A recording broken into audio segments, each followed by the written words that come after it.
এখানে টাকা নয় বরং একটি ভালো কাজের বিনিময়ে মিলছে মানসম্মত ইফতার।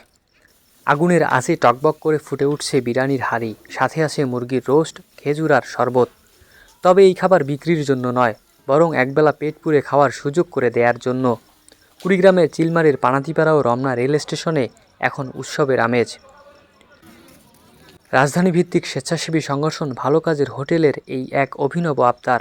তারা খাবার দিতে চায় ঠিকই, কিন্তু বিনিময়ে চায় না কোনো টাকা।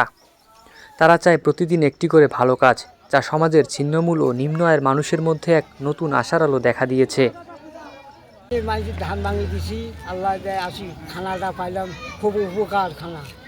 যে রাস্তার মধ্যে ময়লা আসছিল সামটেছি, ফেলে দিছি, নামাজ পড়া মানুষ যায়।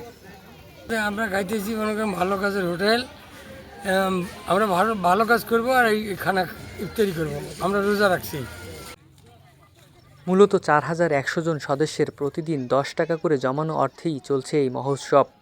ইয়ুথ ফর বাংলাদেশের এই মানবিক শাখাটি কুড়িগ্রাম ছাড়াও ঢাকা, চট্টগ্রাম ও মাদারীপুরে ছড়িয়ে দিয়েছে তাদের সেবার হাত।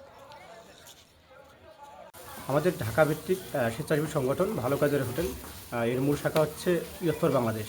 তো তার একটি শাখা হচ্ছে ভালো কাজের হোটেল। তো এখানে আমাদের নিয়মিত খাবারের আয়োজন চলে। আমাদের ডেইলি টিম মেম্বার নামে প্রায় 4100 মতো সদস্য আছেন, যারা দৈনিক 10 টাকা করে নিজেদের কাছে রাখে এবং মাস শেষে 300 টাকা ডোনেশন করেন। এর বাইরেও আমাদের কিছু শুভাকাঙ্ক্ষী আছেন, যাদের সহযোগিতা ভালোবাসায় আমাদের ভালো কাজের হোটেলে নিয়মিত রান্না কাজ চলে। চিলমারির মতো একটি পিছিয়ে পড়া অঞ্চলে এই উদ্যোগ কেবল পেট ভরায় না, বরং ভালো কাজ করার এক প্রতিযোগিতা তৈরি করে।